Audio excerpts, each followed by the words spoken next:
Assalamualaikum warahmatullahi wabarakatuh. Okay.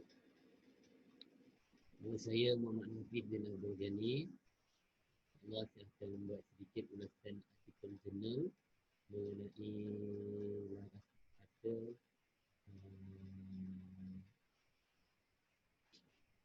huraian bahasa serta huraian rujukan. Okay. Saya daripada Pengurusan Pendidikan Islam.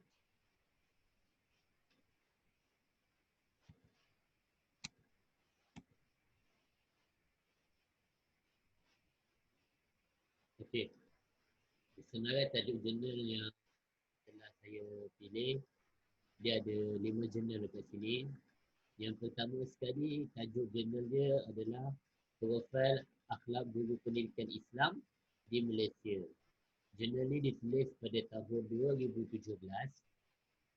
Ditulis oleh Salbia binti Muhammad, Elaine Saleh, Jamil bin Ahmad, Muhammad Adri bin Cik Noh, Aminuddin bin Ihsan daripada Fakulti Pendidikan Universiti Kebangsaan Malaysia dan Fakulti Tamadun Islam Universiti Teknologi Malaysia. Okey, jurnal yang kedua dengan tajuk dia Kesediaan Guru Pendidikan Islam Sekolah Rendah di Selangor terhadap penerapan kebat dalam pengajaran dan pembelajaran. Jurnal ini ditulis pada tahun 2016 dan penulisnya adalah Wan Ahmad Wan Ismail Muhammad MA Lubis and MI Hamzah daripada Fakulti Pendidikan Universiti Kebangsaan Malaysia. Baik. Seterusnya kita pergi kepada jurnal yang ketiga.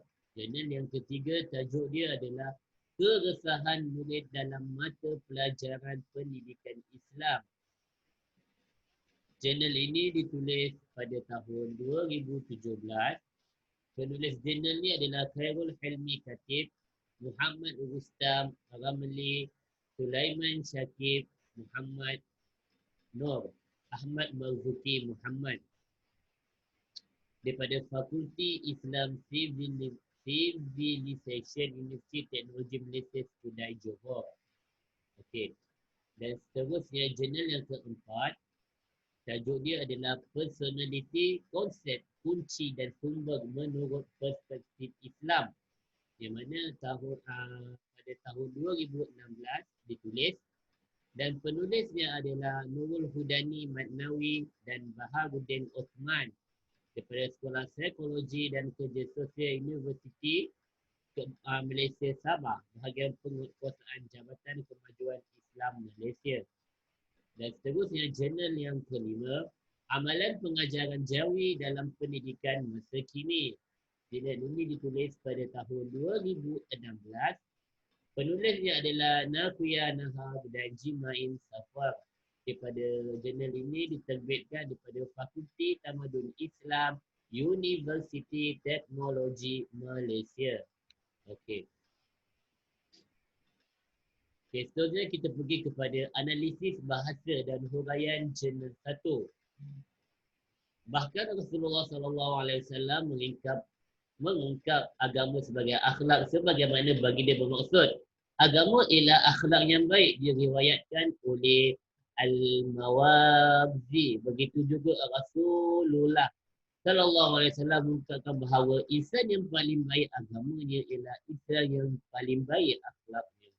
Perkembangan idea bahasa secara kritis, cuma terdapat ejaan yang salah dalam perenggan pendahuluan.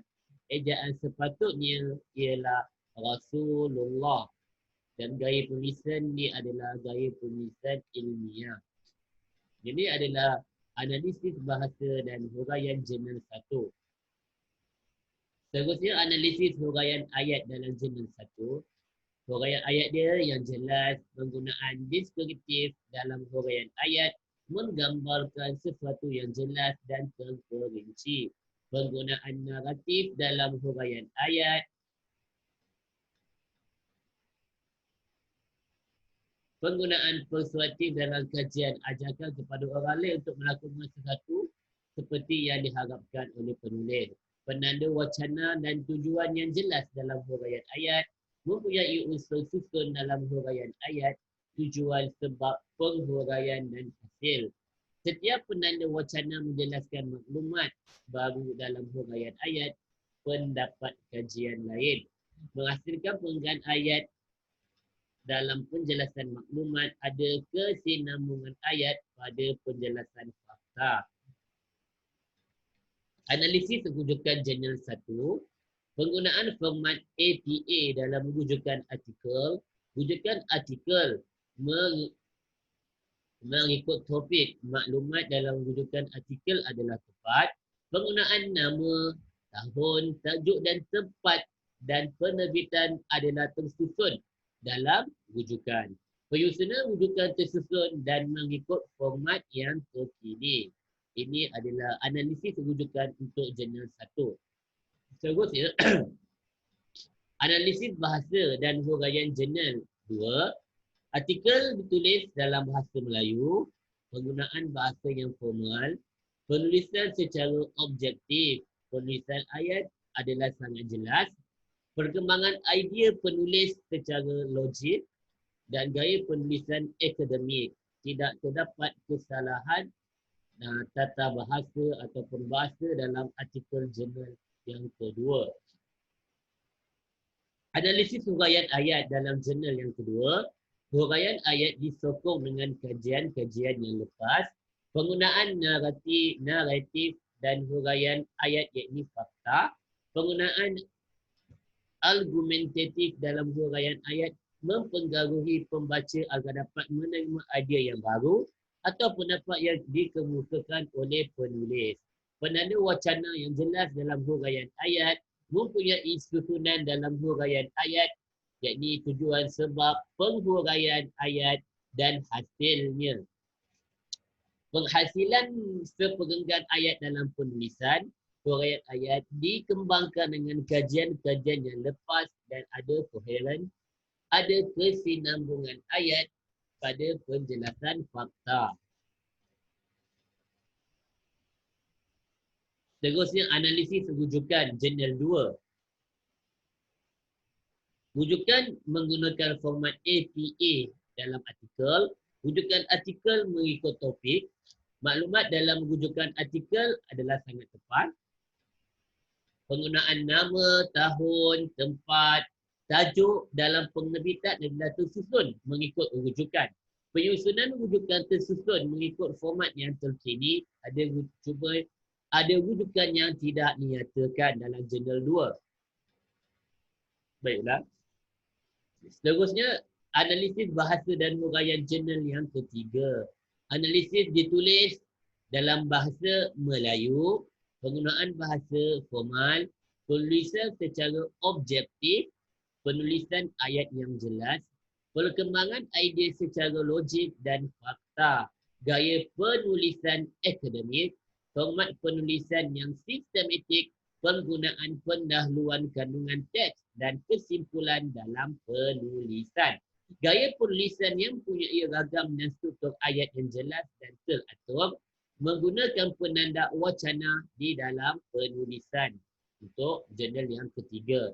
Analisis huraian ayat dalam jurnal yang ketiga. Analisis dia, huraian ayat disokong dengan kajian yang lepas, terdapat huraian ayat yang jelas, penggunaan argumentatif dalam huraian ayat mempengaruhi pembaca agar dapat menerima idea atau pendapat yang dikemukakan oleh penulis.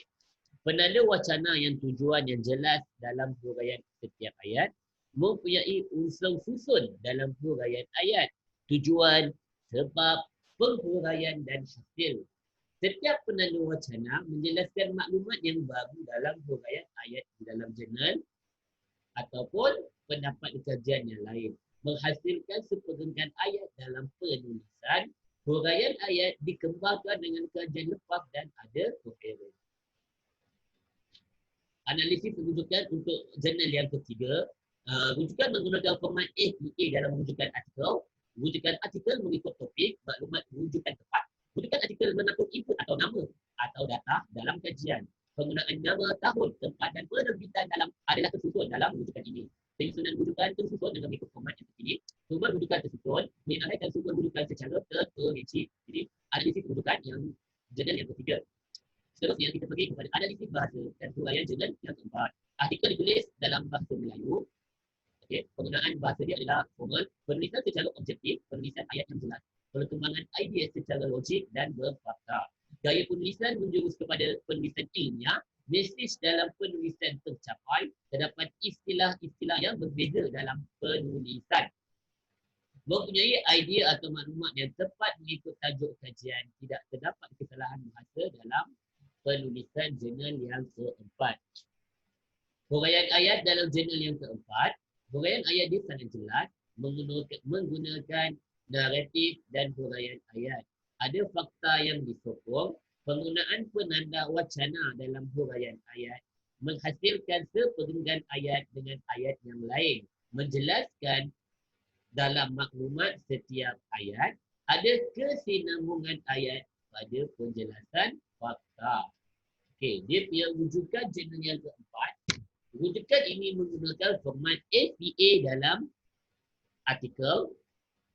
Rujukan artikel mengikut topik yang telah dibahaskan. Maklumat dalam rujukan artikel adalah sangat tepat. Penggunaan nama, tahun, tajuk, tempat dan penerbitan adalah tersusun di dalam rujukan ini.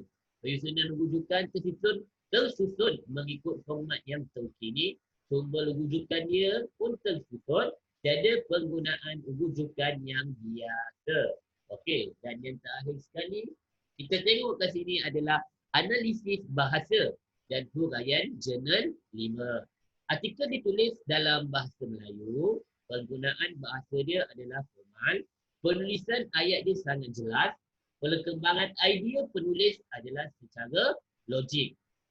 Gaya penulisan dia adalah secara akademik, format penulisan adalah sistematik dan terarah. Penggunaan pendahuluan, kandungan teks dan kesimpulan dalam penulisan, mesej dalam penulisan adalah sangat tercapai, mempunyai idea dan maklumat yang tepat mengikut tajuk kajian. Analisis huraian ayat dalam jurnal 5, penggunaan argumentatif dalam huraian ayat mempengaruhi pembaca agar dapat menerima idea atau pendapat yang dikemukakan oleh penulis. Tiada penggunaan penanda wacana dalam ayat, menghasilkan seperenggan ayat dan menghasilkan seperenggan ayat serta susunan ayat secara tepat dan padat. Seterusnya analisis rujukan jurnal 5. Penggunaan format APA dalam rujukan artikel. Rujukan artikel mengikut topik. Maklumat dalam rujukan artikel adalah sangat tepat. Rujukan artikel mengatur input atau data dalam kajian. Penggunaan nama, tahun, tajuk dan tempat dalam penerbitan adalah sangat tersusun di dalam rujukan. Penyusunan rujukan tersusun dan mengikut format yang terkini. Sumber rujukan pun amat tersusun. Ini adalah analisis jurnal rujukan yang kelima. Okay. Jadi itu sahaja untuk pembentaran saya pada hari ini yang bertajuk analisis artikel dalam bahasa huraian bahasa serta huraian rujukan. Aku lupa oleh hadza wa astaghfirullah li wa lakum. Wassalamualaikum warahmatullahi wabarakatuh.